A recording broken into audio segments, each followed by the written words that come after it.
Thank you so much, Chris. And it's a pleasure to join this panel and to join this rally alongside many distinguished international speakers on this conflict. At this point in time in the world, the ongoing war against Yemen is the worst humanitarian crisis, with over 250,000 people dead and an estimated 24 million people in the country expected to need humanitarian assistance this year. In that context, I find it absolutely appalling how little this conflict is being reported on. It's being inexcusably underreported here in the United Kingdom, despite our own government's continued involvement in the conflict. Many of us, for a long time, have been calling for Britain to stop selling arms to Saudi Arabia due to its ongoing destruction of cities and towns in Yemen and the killing of so many of their inhabitants. Only a few months ago, in September last year, a United Nations report stated that countries arming any involved in the conflict could be aiding and assisting war crimes, expressing concern that, and I quote, about third states transferring arms to parties to the conflict in Yemen in blatant disregard of the documented patterns of serious violations of international humanitarian law. Those involved in the war on Yemen are committing war crimes, and the British government is doing so by association. I stand with my Socialist Campaign group of Labour Party MPs here in the UK Parliament for anti-war internationalism. This means confronting the threads of imperialism that Britain continues to pursue around the world. As the academic David Waring wrote in 2018, that this conflict, and I quote, simply could not have happened without both the approval and practical support of the British and American governments. Britain not only supplies materials and arms for the bombing of Yemen, but also goes as far as training the pilots who carry out such atrocities. This training continues to this day. The British government recently topped up the budget for the Ministry of Defence, with huge numbers of the population living in various forms of poverty here in our own country. How else would the government continue to prop up the richest in our society if they were not making money from selling arms? But I believe that the government's selling of arms to Saudi Arabia, and therefore their continued collusion in this horrible conflict, is not just a money-making exercise, but it's also an exercise in imperial power. Now, for some of us, we know that the conflict would not be possible without the support of British and American governments, and it is something that we are ashamed of. But for some, the idea of Britain still possessing this form or sort of global influence is something to cherish. And were they not to be involved in these conflicts, they would feel that they would lose their influence. We must resist that narrative. And instead, we must argue that this power must be used by Britain to spread and promote peace across this world. Thank you.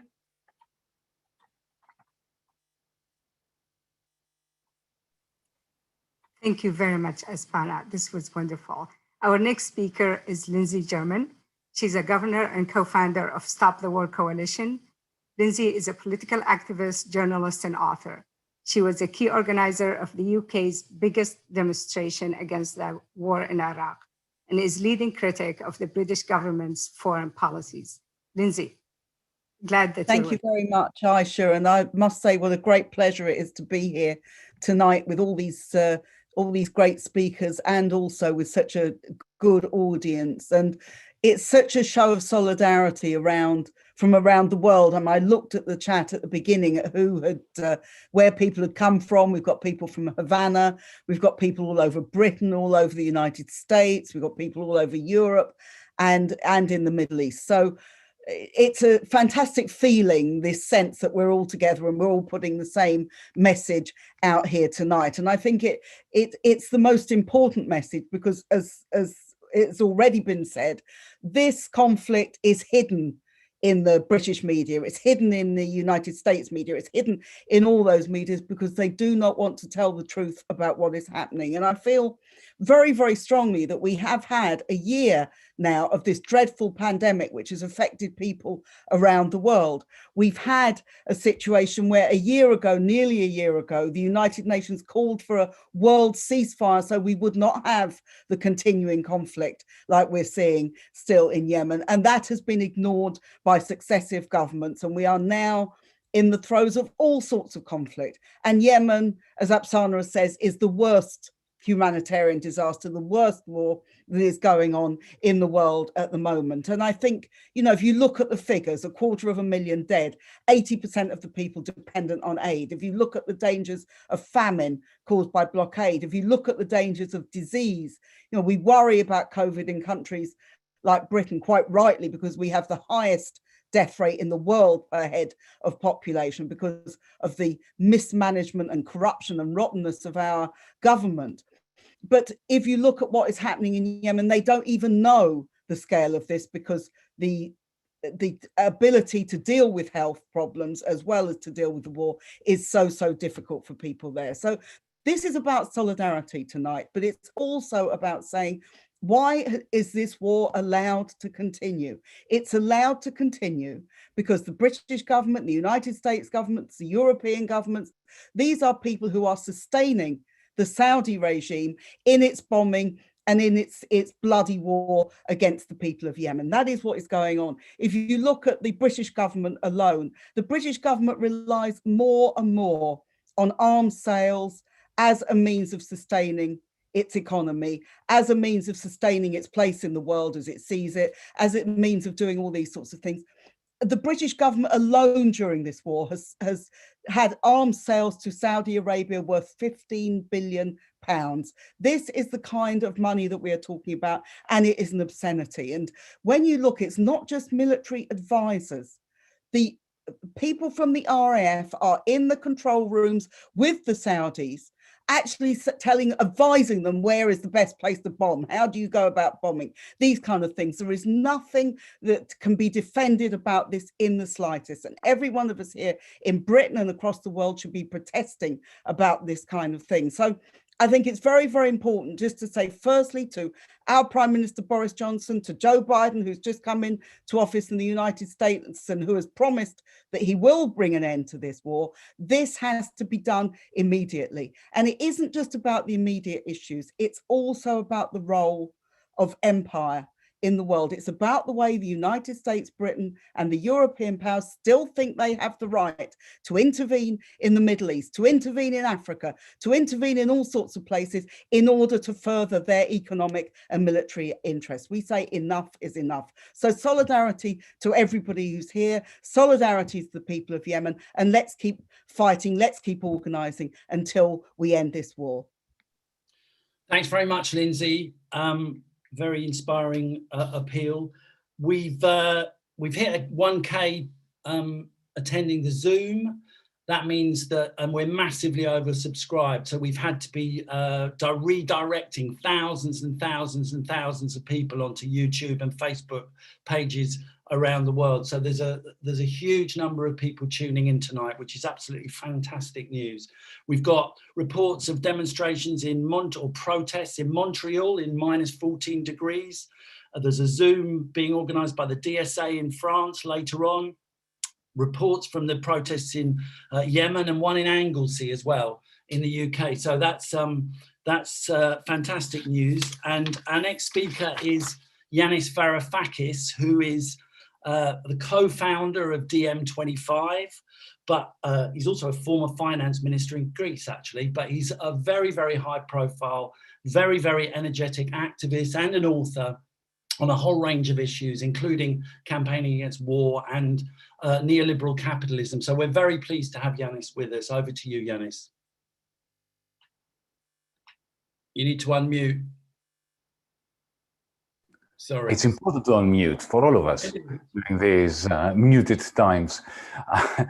Thank you, Chris. I'm talking to you from Southern Europe, from a small colony, dead colony of the imperialist West, which is also part of the West. And I'm mentioning this because, you know, it's not just the United Kingdom government, which is in cahoots with Saudi Arabia, perpetrating this crime against humanity in Yemen.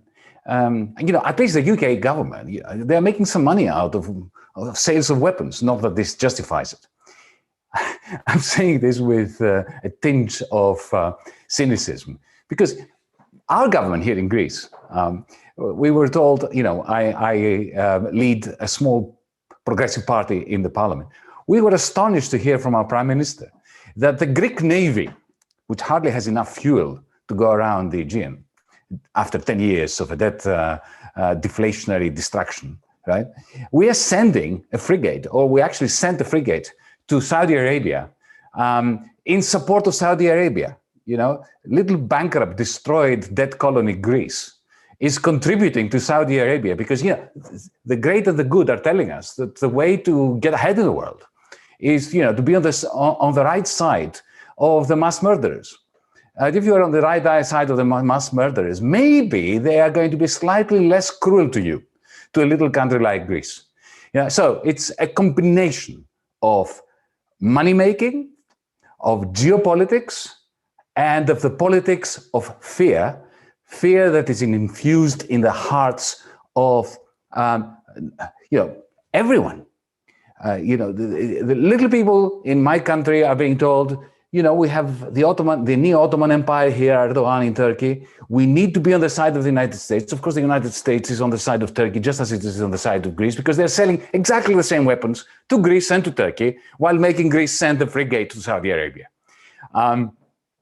We are learning no lessons from the past.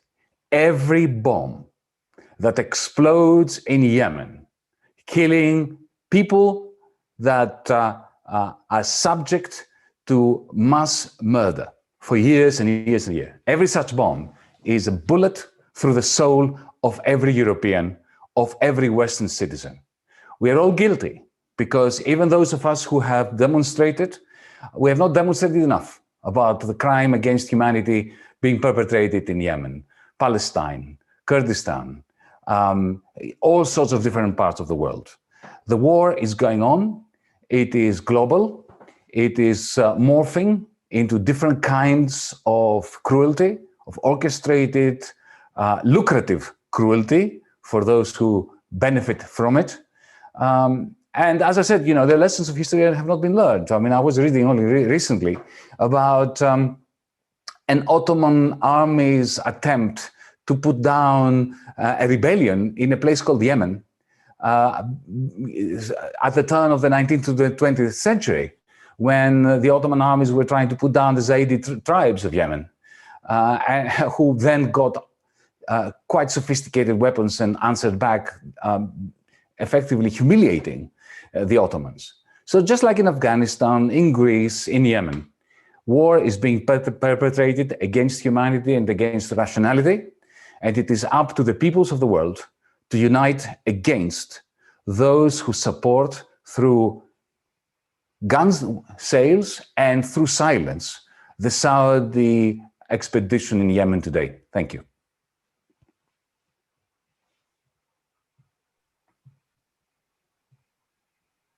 Thank you very much, Yanis.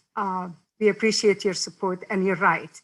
Injustices are happening in a lot of places, and we all need to be behind all these just causes and insist that our governments listen to the people.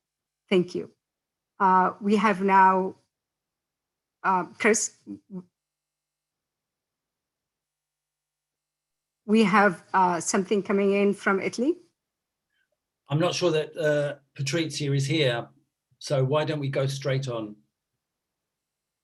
Okay, so our next speaker is Ahmed al-Battati. Ahmed is a Yemeni-born British soldier who bravely absconded from his military duties to protest the war on Yemen outside the UK Ministry of Defense, saying correctly that the British government has blood on its hand. Thank you, Ahmed, for joining us. Thank you, Aisha. Thank you for having me on here. It's an honor to be speaking alongside such inspirational people. Yeah, my name is Ahmed Al-Batati. For those that don't know me, I am a former soldier of the British Army. I quit the job that I loved because of Britain's involvement in what is today the worst humanitarian crisis. I can openly say that I was a selfish person. All I thought about was about myself and how I could exceed in my career of climbing through the ranks. It was only around a year ago that I started practicing my religion and the teachings of Islam, and that taught me to put others before myself. A perfect example of that was Muhammad, peace be upon him, a man so selfless that he would put his own life on stake to save others and starve himself to feed others.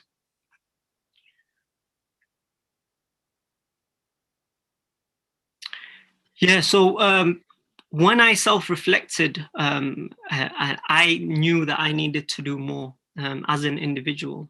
And when I did that, what I did was I took it upon myself to try to help the people of Yemen by starting a charity foundation that was non-profitable.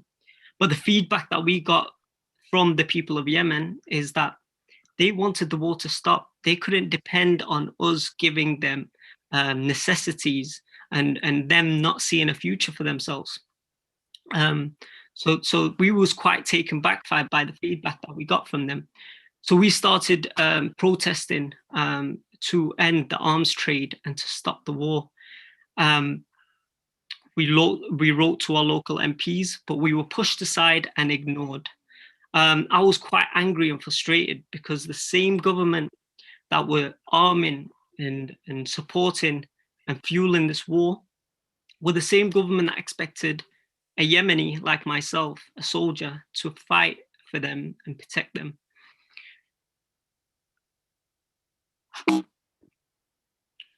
So I took it upon myself to protest outside Downing Street. And when I took it upon myself, shortly after, I handed in my request to leave the army. After protesting, I realized two things. I realized that unity is the only way to end this war. The second is that we have to sacrifice our comfort for the people that are starving and the ones that are being killed in Yemen. The reason for this war is people taking sides. And it is important that people know that it is the fundamental reason why this war is happening. Like I said, I want to make it clear that this is not taking sides of the Houthis, of the Saudis, or whoever's involved in this war. Each part of this war coalition is just as equally and accountable for the innocents that are starved and are dying today. I think the world has categorized human life and the value of human life. At the very top being the Western life, and at the very bottom being the lives of the Middle Eastern people.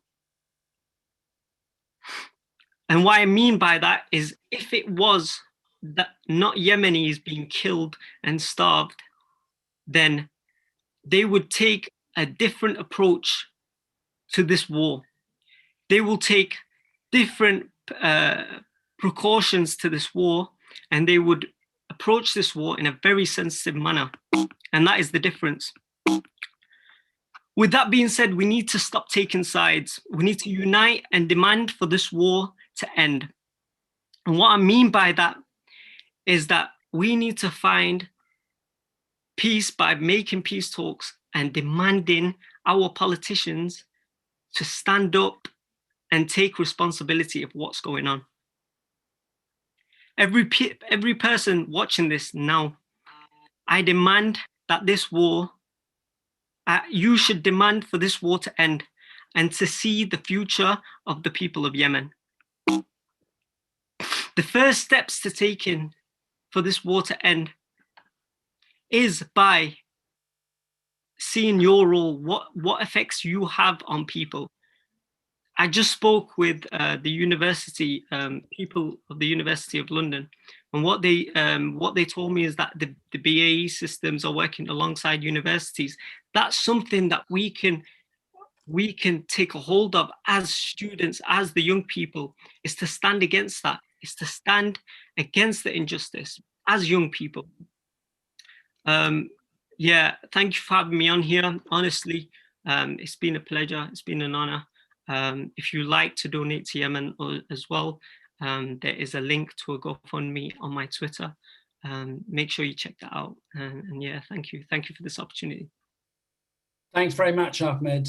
That's fantastic. And as Ahmed says, the important thing is about getting involved, is about being part of the campaign, is about protesting. And if you go to any of the sites, if you go to the Stop the War Coalition site, if you go to the Code Pink site, you will see various different links to things that you can do immediately today, tweets that you can send out, lobbying tools for getting in touch with your local representatives, and also local protests and local organisation that's going on. So please do get involved. I'm very, very excited and pleased to be able to introduce our next speaker, who is Cornel West, who is an internationally known author, philosopher, academic and activist. Many of you will know already. He's taught at Harvard, he's taught at Yale, he's taught at Princeton, and he's a leading member, as well as being a kind of legend of the civil rights movement. He's now, I think, a leading member of the Democratic Socialists of America. So over to you, Cornel. Thanks very much for coming on. You need to unmute yourself, Cornel.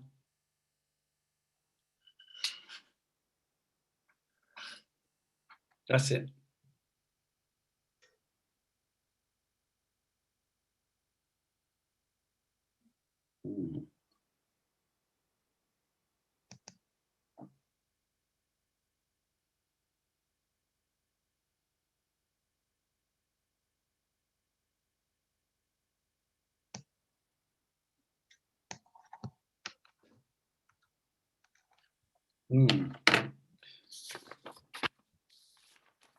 Okay, there seems to be a problem here, which maybe we'll have to... Can you hear me now? Oh, we can now, yeah, fantastic.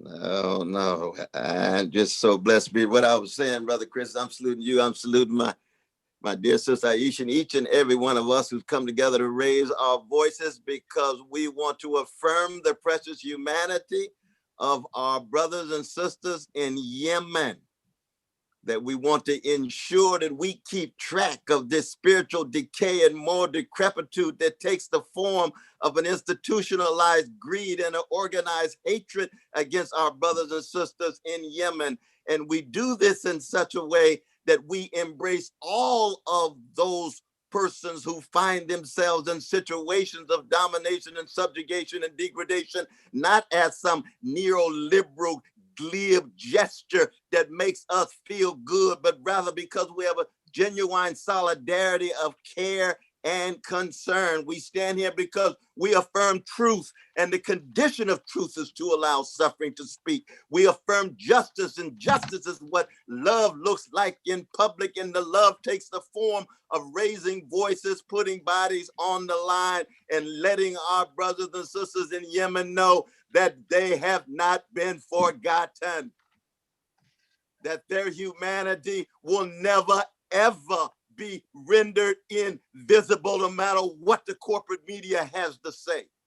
And that we will speak the truth about them and recognize that a Yemen baby has exactly the same value as a baby in Ethiopia, a baby in Guatemala, a baby in the American Empire, a baby in Greece, a baby in Tel Aviv, a baby in West Bank and Gaza, a baby in China. That is the spiritual and moral force behind our voices coming to together. And of course, I speak in the midst of the belly of the beast of the American empire, when Martin Luther King Jr. said 54 years ago, my own government is the biggest conveyor of violence because it is the major empire in the world. That's not anti-American, that's anti-injustice in America and the impact of US imperial policies around the world. So we make the connection between the police murders taking place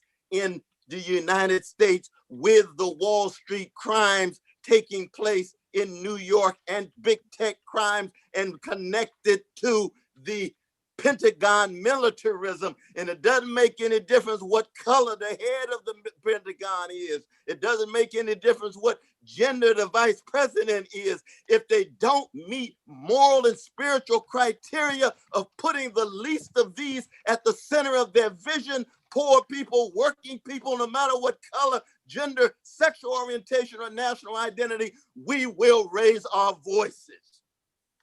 This is why I'm blessed to be here. And this is why we intend to be faithful unto death and to not allow the greed and the hatred, the imperial policy, the predatory capitalism, the patriarchy, the homophobia, the transphobia, losing sight of anybody, be they Arab, Muslim, Jewish, Catholic, Baptist, whatever. Thank you for allowing me to be a small part of this great gathering. Let us continue. We are very blessed to have your voice representing the Yemeni civilians and the anti-war movement everywhere, and to speak for justice. Thank you very much, Dr. West. And now we have Isa Mighty. Isa is a Yemeni American artist, and he's gonna share some music with us. Thank you, Isa. More of spoken word, but first I want to thank Dr. West. He got a fire in my stomach lighting up right now. I just feel so much passion and so much drive to make a change. I don't want to take up too much of our time since there's so many speakers that want to share. I just have a short story that I want to give. The other day I was just sitting on the couch. I turned the TV on. I went to see the news. Nothing interesting, just a bunch of different views. A man got shot and Timmy lost his shoes. Nothing really changed, but later I was confused. I was looking on the gram and seeing something about my country. Images of little kids, they starving and they hungry. No medication, diseases, the streets are bloody. Damn. I seen a mother filled with tears. Father grips his lifeless son. He's crying on his knees. Background all rubble, gunfire, the streets are trouble. But what am I to do a million miles away? I'm safe in my nice house, put those pictures away. And if I say anything, they gon' put me to shame. I guess I'm lame. We always saying sorry, so sick of apologizing. They killing my people, telling me it's my fault. Now they running, screaming through the streets. The refugees are coming, man, they coming out of fear. Where I come from, man, it's beautiful. Before it was a bomb field or an early funeral.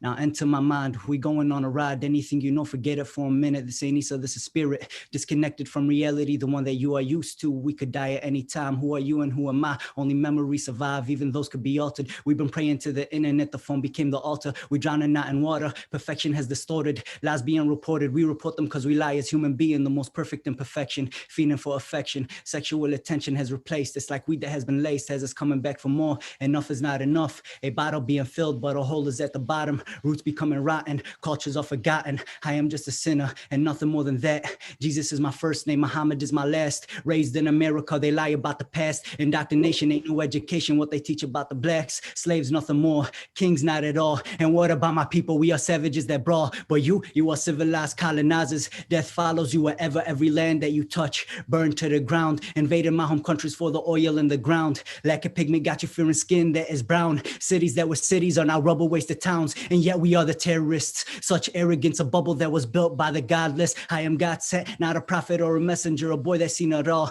a man that can relate. I have elevated, I do not sit and debate. I give it and you take, my life is a mistake. I love it anyway, some days spending reminiscing, other days thinking ahead, bob your head. Not into the instrumental, have you meditated? Never catch me imitating imitators that do whatever it takes. I'm illustrating mental stimulation, no manipulating, go sophistication so we all achieve greatness. Dream a quiet life on this path to be famous. Yeah. On this path to be famous, I pray that I will lose my life before I lose my soul. Money ain't a motivation, I've been broke before. It taught me to stay humble, the other things I ignore. Sleep it on the dreamer when I die is when I snore, but I never die. Immortalized to the end of time. In these rhymes, I stay living on forever, but what is forever? I'm clever, never surrender. I am a better director, directing into the center of heaven. I pray to God, but I'm a sinner. I'm sitting around my dinner. I picture a new beginning, existing with no resistance. All winners. I'm just a kid. Maybe that's why I've been thinking different, kind of ignorant. The only difference is that I'm willing to admit it. Anything I say, I mean it whenever I spit it from the heart, hoping that you're gonna feel it. Give you all I got. It's up to you what you do with it. Thank you. Now, I just wanted to say one more thing before I go. I know there's, first off, just like a few things that Ahmed was saying about unity and about the people of Yemen and how all they want is a future. I just like most people in the audience, have more questions than answers on how we could end the violence, how we could end the war in Yemen. But one thing I do know is that when the dust clears and the smoke settles, there's still going to be a country that needs us and still needs a strong government, a strong economy, a strong education, because without those, it's always going to be a third world country. And I don't care what anyone says, Yemen shouldn't be in the state that it's in, with the geographical location that it's in, the resources that it has, and the amount of wealth that it has. The citizens are very intelligent and hardworking. The problem was we had a lack of leadership. So when the time comes and the smoke clears and the dust settles and there's no more violence, we still got to be there and be ready to help our people and be basically what they need to progress. Because at the end of the day, it goes back to the old saying, you could give a man a fish, he eats for a day, but if you don't teach him how to fish himself, he'll never be able to eat for his lifetime. So thank you guys for having me. And the last thing I want to leave you with is to my Yemeni people, what are you doing every day to make yourself better, to achieve something, to learn something to further your benefit and further the benefit of our people? Welcome, Jeremy Corbyn. Thank you very much. Thank you, Isa. If you could, yeah.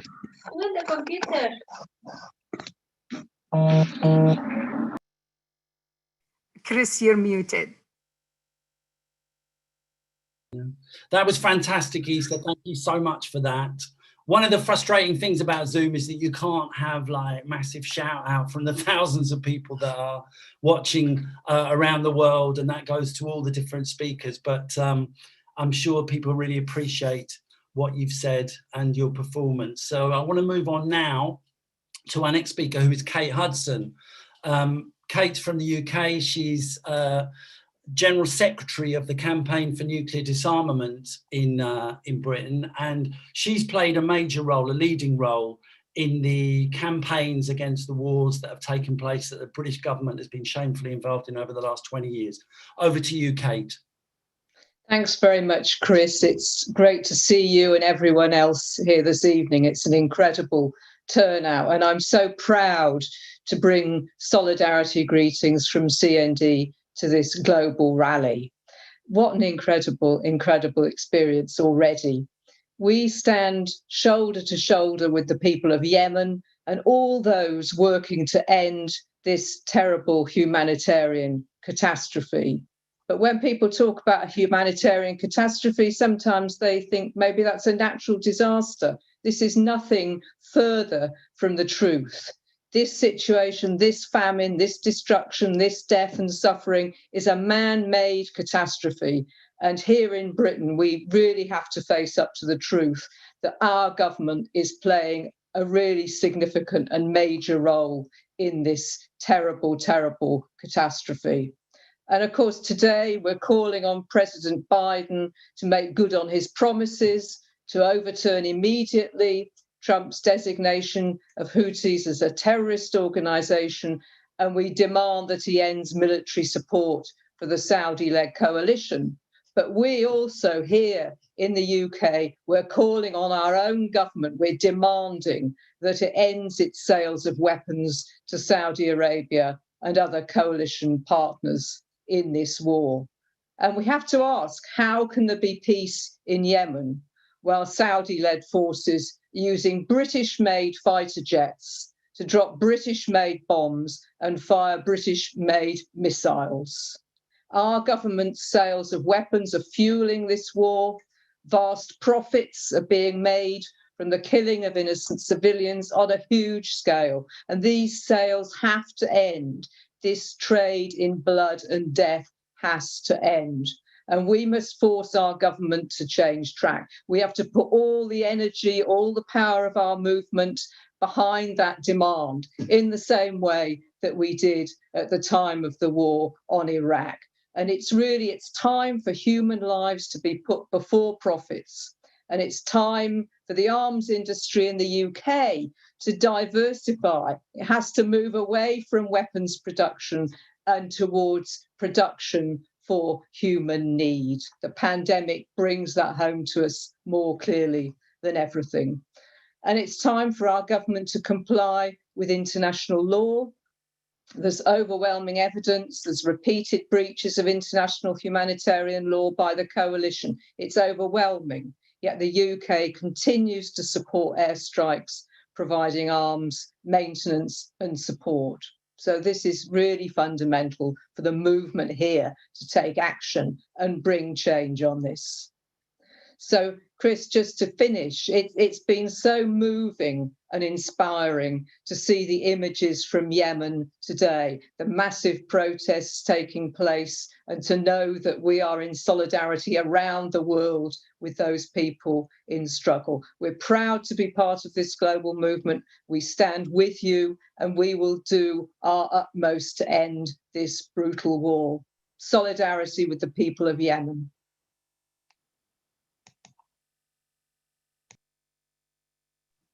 Thank you very much, Kate. Yes, it is very important for these governments to diversify.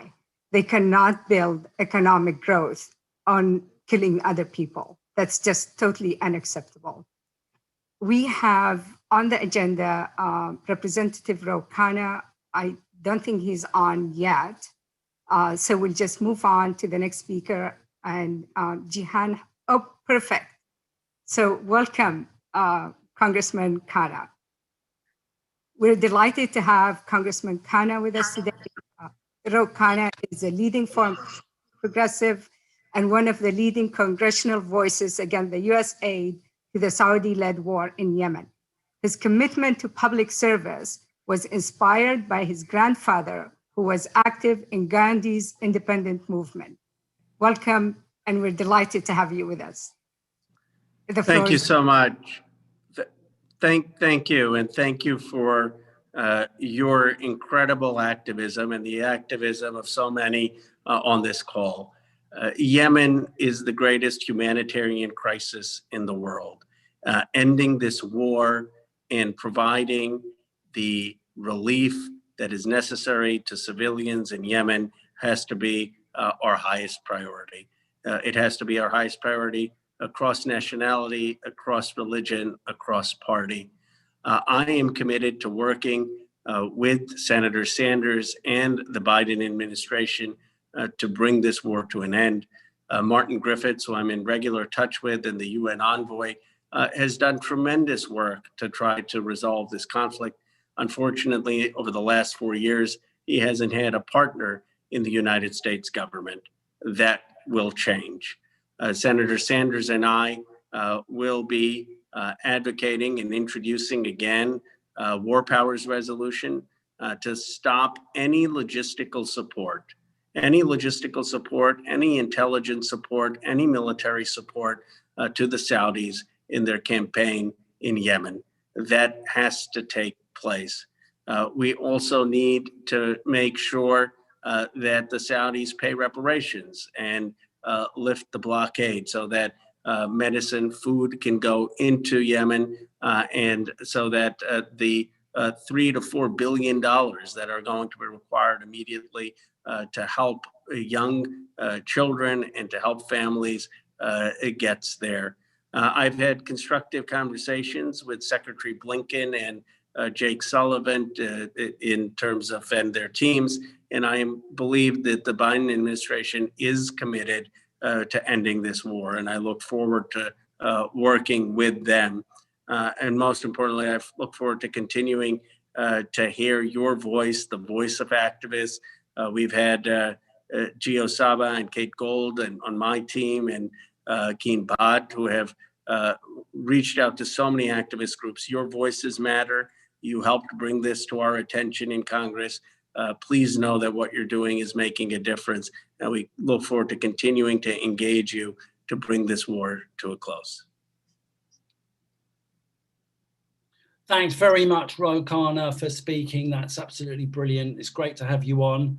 And I'm very pleased now to introduce our next speaker, who's John Finucane from Ireland. He's a Sinn Féin MP. He's someone who, I think he was elected at the last election, but he's already been a major player in the movement against war and against the attacks on civil liberties that are taking place in various different parts of the world. So welcome to you, John, and thanks very much. On you go. No, thank you very much. And on behalf of my party and even personally myself, I just want to thank the organisers this evening, in particular Stop the War, for inviting me to speak at this very unique and successful online rally. I'm very glad to be in a position to extend my solidarity and that of Sinn Féin to the people of Yemen. It's heartening to see so many people tune in to register our collective opposition, the comments that are being made to the humanitarian crisis and suffering there. Here in Ireland, we have been utterly shocked at the images of the conflict. And let's call this exactly what it is, which everybody has done so far. It's a humanitarian crisis, and it requires a robust response. 80% of the population are now reliant on humanitarian aid, and that simply is not sustainable. We're seeing foreign aid completely drying up, with only a third of the UN aid budget of last year pledged for this year. And to make matters worse, we now have COVID sweeping across the country, with a mortality rate 5 times that of the global average. More than 18,000 air raids have been carried out on Yemen since 2015 by the Saudi and UAE-led military coalition. And it's estimated that over a third of all bombing missions strike non-military sites. Airstrikes have wiped out infrastructure that is essential for health and well-being of millions. And over 9.5 million children do not have access to safe water, sanitation, or hygiene, putting them at greater risk of infection. It's hard to grasp the scale of the number of children, which is 1.5 times the total population of the island of Ireland, not having access to clean water. The Saudi Arabian-led military campaign has been both brutal and highly illegal. Sinn Féin has repeatedly called on the Irish government to join the calls for an arms embargo on Saudi Arabia, and regrettably to date, the Dublin government continues to fail to do this. There is a desperate need for Britain and the US to stop supplying arms. We see US contracted military planes leaving Shannon Airport in the west of Ireland. And if Dublin is serious about being global peace brokers, then we cannot, under any circumstance, facilitate any activity that breaches international law and human rights. So I call again tonight on the Irish government to significantly increase humanitarian aid to Yemen and closely monitor the ability for humanitarian aid to reach the vulnerable populations in most need. This includes an end to the blockages and blockades. A coalition blockade has caused a humanitarian disaster, with 7 million people facing famine today. And today's UNICEF report shows that there could be as much as 2.4 million malnourished children in Yemen by the end of this year. Ireland's recent elevation onto the UN Security Council cannot simply be a matter of national prestige. We've spent long enough and more than enough money to get there. It's time for Ireland to do some good with it. Ireland must be a champion for peace and human rights. Personally, I grew up in Belfast, which was a war zone at that time. I've seen firsthand that no conflict is intractable, no matter how bad things may seem. In the Irish case, the then US administration and the wider international community played a vital role in bridging dialogue and facilitating efforts towards a lasting peace. They can do so again, and they must do so again. We can anticipate that President Biden's administration will be considerably different to the administration of his predecessor. Let's see that happen, because we must all devote our energies to ending the war in Yemen by every means at our disposal. That must mean an immediate ceasefire by all sides, including Saudi Arabia, and a lifting of the Saudi Arabian blockade, which is preventing much needed humanitarian aid entering Yemen. We in Sinn Féin echo calls for an immediate arms embargo. We call for dialogue mechanisms aimed at securing a credible peace process involving the political representatives of Yemen, free from foreign interference, to be put in place. The Irish government must lobby fellow UN member states to restore funding to at least the levels of last year and work within the Security Council to bring as much pressure as possible to end this war. Ireland has seen more than its share of strife and hunger in the past, and we cannot and will not sit idly by and watch more countries endure the same. So thank you again very much for this opportunity to speak to you tonight, and solidarity with the people of Yemen. Thank you very much, John, for presenting on the humanitarian crisis on Yemen, mentioning the blockade, and also that aid alone cannot support Yemen. We need to end the blockade so the economy of Yemen is revived and people can help themselves. Our next speaker is Danielle Obano. She's a politician and political activist. Danielle is a National Assembly member from Paris, standing for France Insoumis, has an outstanding record of anti-war and anti-racist campaigning. Welcome, Danielle. Hi, everyone, and thank you again for inviting me to this very important event. As an internationalist and an elected official, I really feel it's not only my duty to stand in solidarity with the Yemeni people, but also to hold my government accountable for its active and passive role in what is actually taking place. My fellow La France Insoumise MPs and I have repeatedly questioned our government about its involvement in this horrible war. And they would say, oh, this war is wrong. Yes, they say it's awful, but there's nothing we can do. And it's very complicated. It's very complex. To my point, and that's my main point today, about the responsibility of my government, but the Western government as a whole. This war, and it has been said by previous speakers, is not inevitable. It's not a fatality. And more than ever, it's the fruit of the consequences of political choices, of political actions. Arundhati Roy used to say that we must not complicate what is simple, nor simplify what is complex. So let's repeat some pretty facts, pretty awful facts.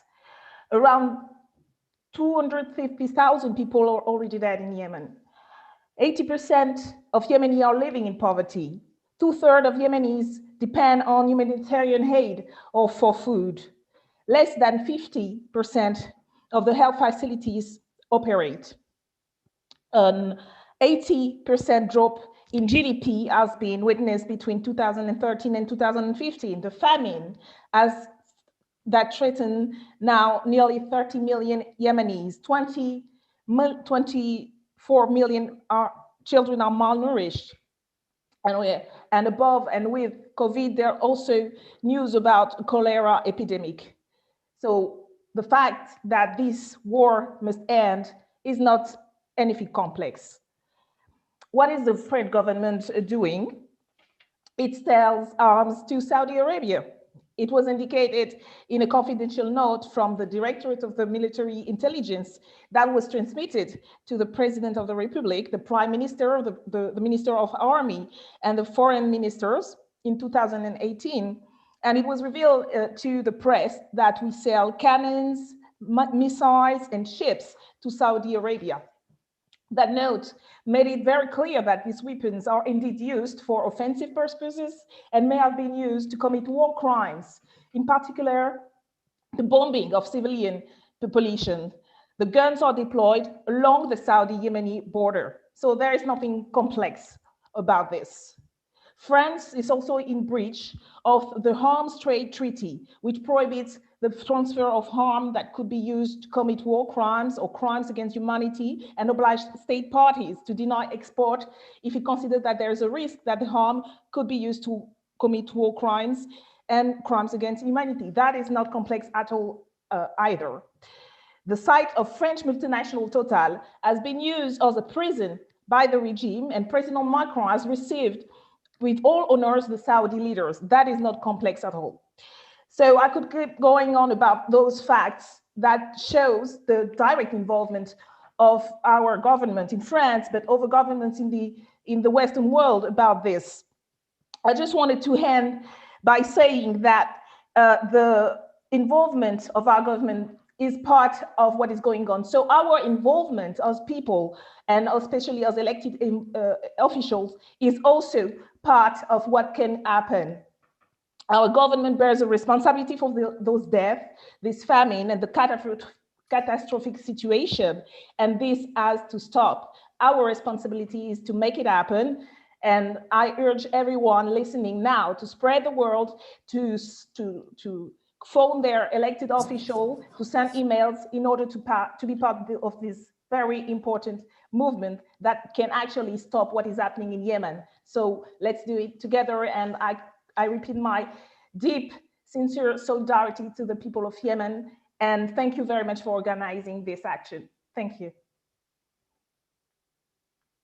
Thanks very much, Danielle. That was fantastic. And I think the point she makes about the fact that the war isn't inevitable is very, very important. We have, in fact, an opening at the moment where not only is public opinion, I think, around the world turning against the war, but also we have a US president who, at least partly under pressure, has promised to end US support for the war on Yemen. And that's something that, you know, should give us hope, but it's something that means we have to increase our mobilization and we have to build the movement to keep the pressure up.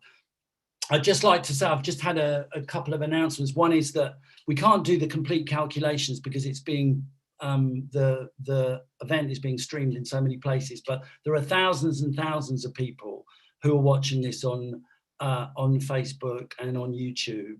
But also we've just heard that Al Mayadeen TV in the Middle East is broadcasting this event live.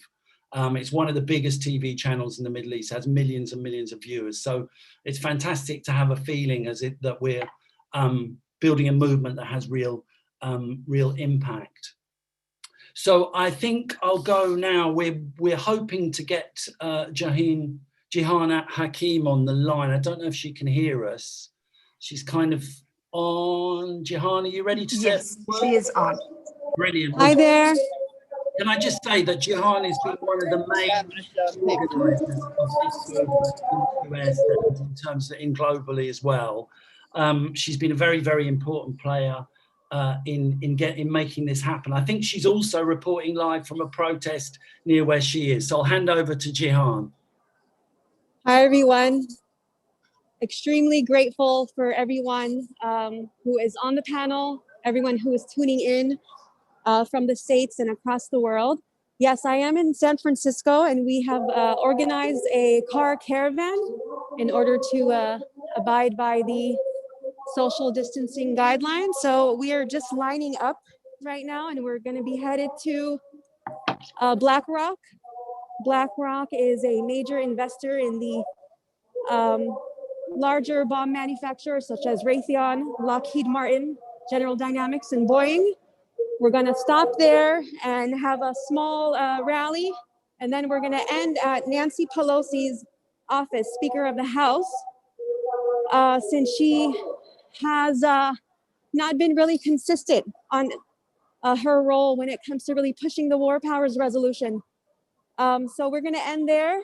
We're going to have a huge lineup of speakers from different demographics, allies, and we're hoping for a great turnout.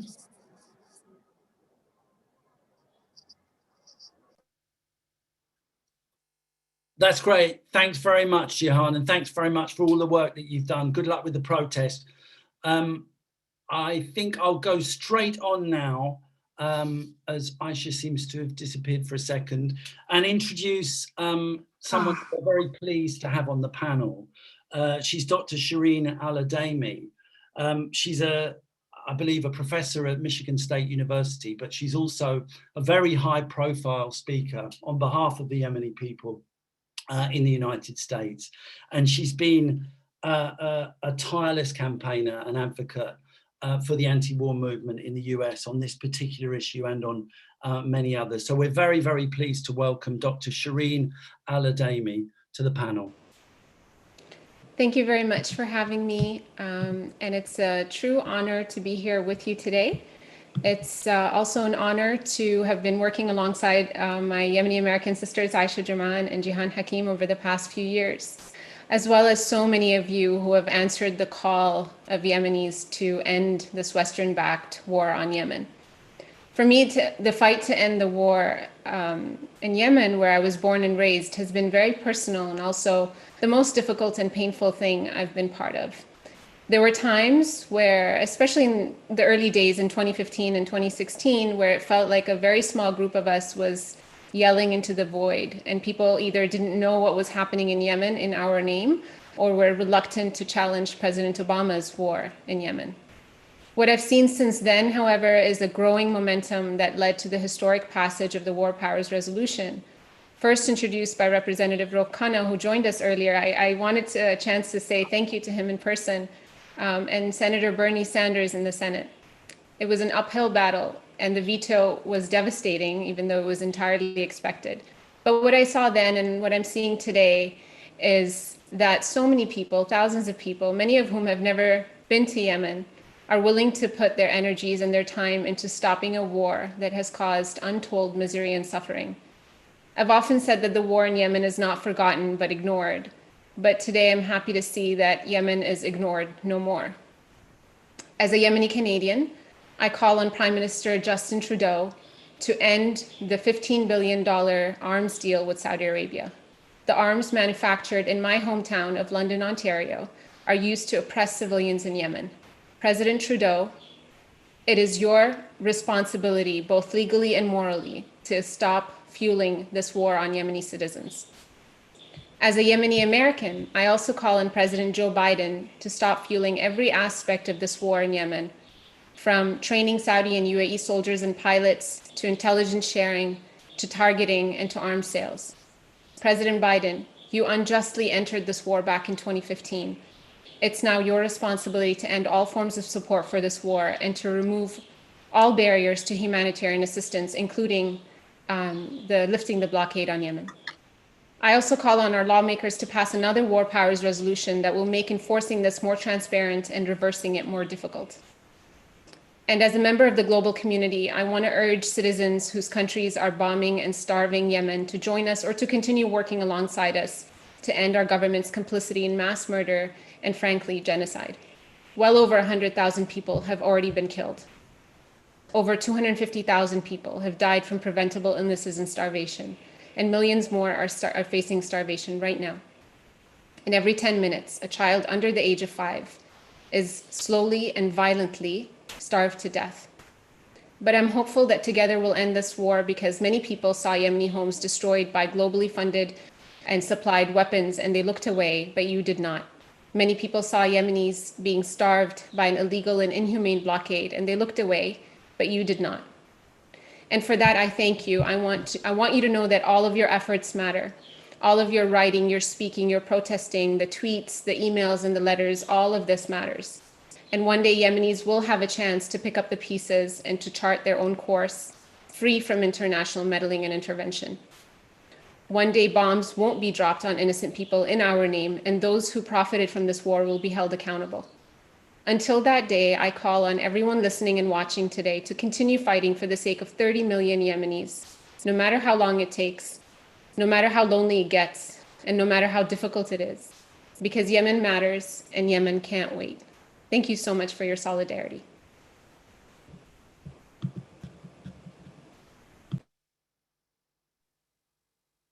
Thank you very much, Shireen. You reminded us of the days in 2015 when we were very lonely voices. And it's just amazing to see what's happening today with so much support from around the globe. Our next speaker was going to be Donnie Glover, but he's not with us. So I would like to ask Chris to introduce our final speaker for the day. Thank you, Chris. Okay, well, hopefully Danny will show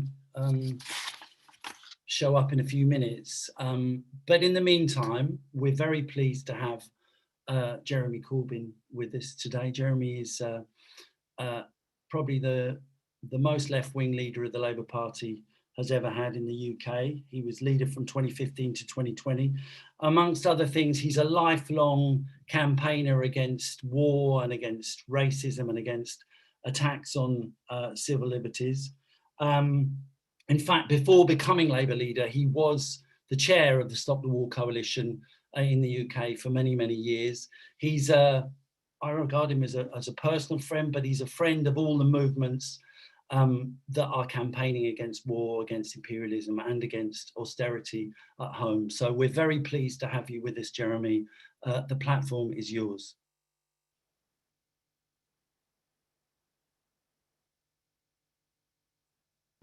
But a platform only works when you're unmuted. It's the buzzword of 2021, unmute yourself. Chris, thank you very much for what you just said and for being such a great friend and comrade over so many years.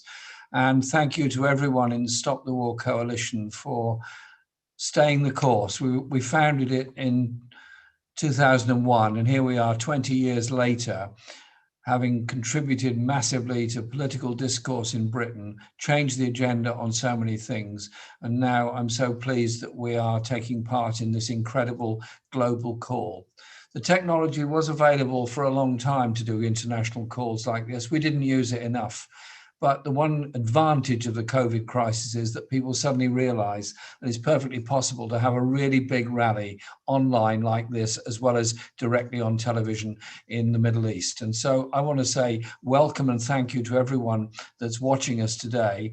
And thank you to all of the fellow speakers and my colleagues in Parliament, Absana and John, for the contributions they've made and the incredible work that they do. Because this war in Yemen is something that is unbelievably disgraceful.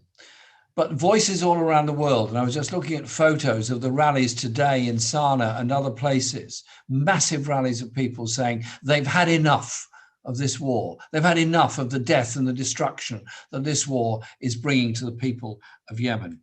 The UN quite rightly says it's the largest humanitarian disaster anywhere in the world. Just think about that for a moment. The largest humanitarian disaster anywhere in the world. Nicely put, and humanitarian disaster has the ring of some kind of natural misfortune. There's nothing natural about this misfortune at all. That humanitarian disaster of cholera, of COVID, of hunger, of poverty, of the bombing of schools and hospitals, of the loss of so many children's lives, and the pollution that the detritus of war will leave for decades to come, is entirely of human activity and of massive arms sales to Saudi Arabia and other countries in the region that have taken part in this war. And those arms sales are absolutely incredible. $90 billion of arms sale over 5 years to Saudi Arabia, even more than that to neighboring countries in the region.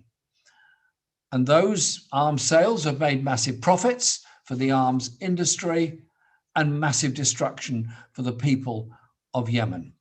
And so the international action to stop the supply of arms is very important. I included it in our election manifesto a year ago, that a Labour government would end arms sales to Saudi Arabia. And action taken by good friends in the US Congress and the Senate, in particular compliment the work of Senator Bernie Sanders to ensure that the US at least has laws to try to stop those sales. In Britain, the British government refused to stop the sales. The wonderful campaign against the arms trade took the case to court and won the case in court, thus forcing the suspension temporarily, unfortunately, of those arms sales. Let's make the suspension of arms sales total and permanent all around, because those weapons have been guided weapons, guided by military from other countries, from Saudi Arabia, guided to take out lives in Yemen at the present time. And so in Britain, we're doing all we can on this. Absana Begum, who's on the call, wrote an open letter to the government yesterday, which a number of us signed, and we stand absolutely by that.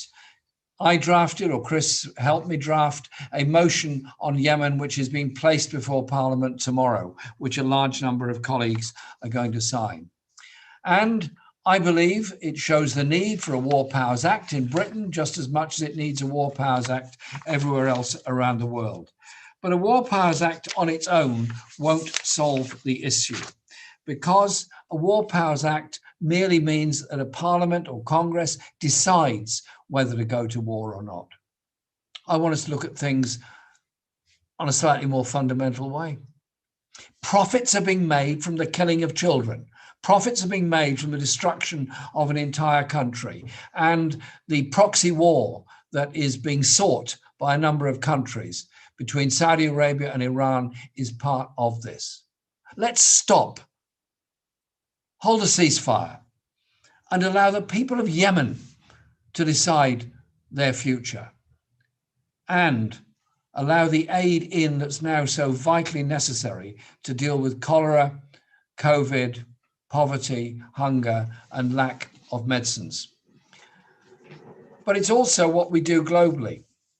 Behind me is a banner for an organization we formed very recently and launched last Sunday. 500,000 people joined in it. The Project for Peace and Justice around the world. It's not taking over any campaigns. It's not undermining any campaigns. It's mobilizing and bringing people together in support of campaigns, dealing with the difficult issues.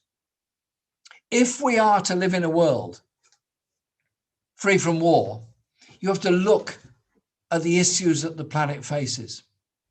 The COVID crisis, the environmental disaster, the massive inequality between the richest and the poorest, the debt burden of the poorest people in the poorest countries in the world, and the growth of the billionaire class in certain parts of the world thriving in tax havens, whilst their profits from the bombs rain down on the people of Yemen. And so in this call today, we're bringing together all our different experiences. People in Yemen, people in the USA, people in refugee camps all around the world who themselves are the victims of war. In 2003, when we mounted that huge demonstration against the Iraq war, we warned that a war with Iraq would have untold consequences of terrorism, of poverty, of the refugee flows, and the wars of tomorrow. Sadly, we were not wrong on any of those things. All of that has come to pass. A global movement can stop the war in Yemen, can stop the arms supplies, can stop and choke off what is killing the people of Yemen. But it does require a global movement. And it does require us to have the confidence of our unity, the confidence of our strength, the confidence of a vision of a world that isn't based on weaponry and war and conflict, but instead is based on creating a more civilized world where we deal with the issues and the problems that we all face. As Bernie Sanders once said of the United States can afford anything except the levels of inequality that exist.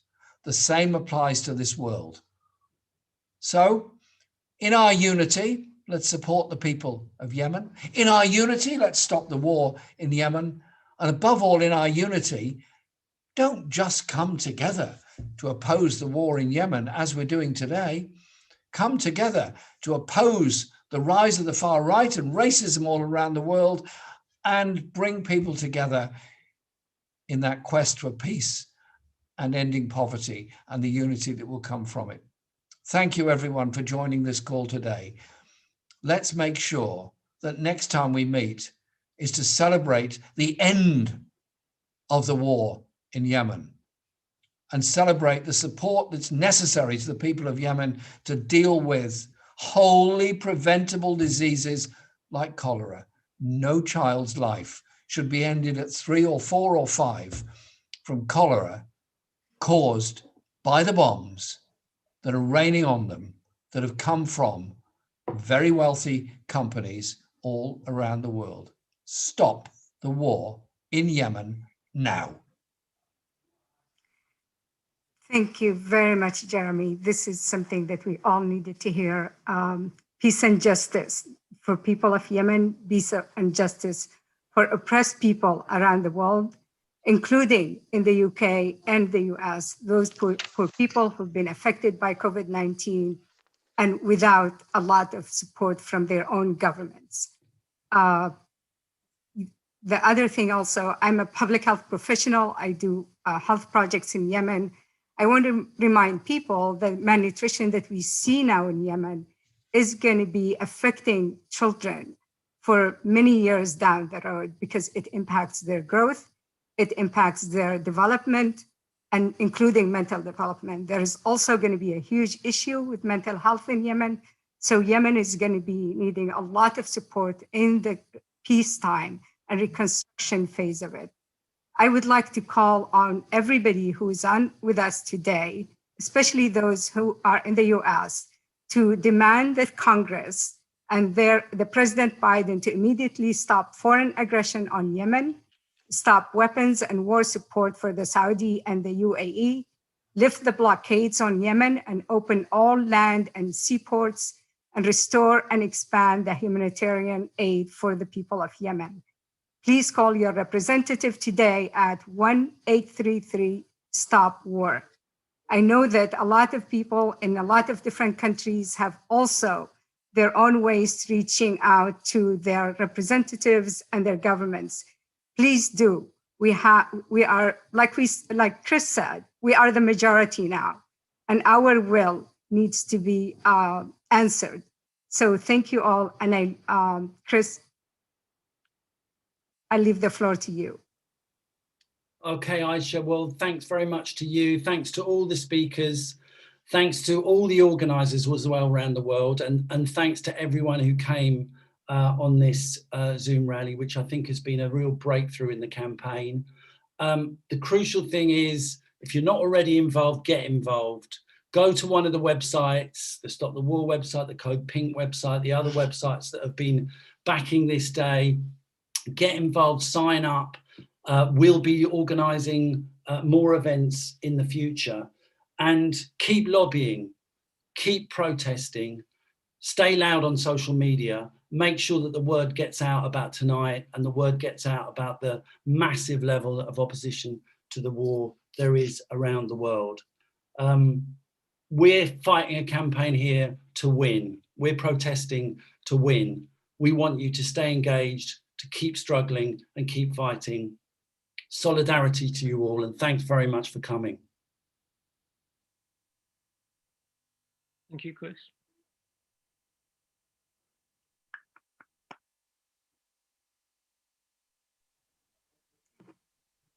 Just honored, really honored to have you all with us. The people of Yemen need your voices, your continued voices to speak on their behalf all the time. Thank you. Thank you.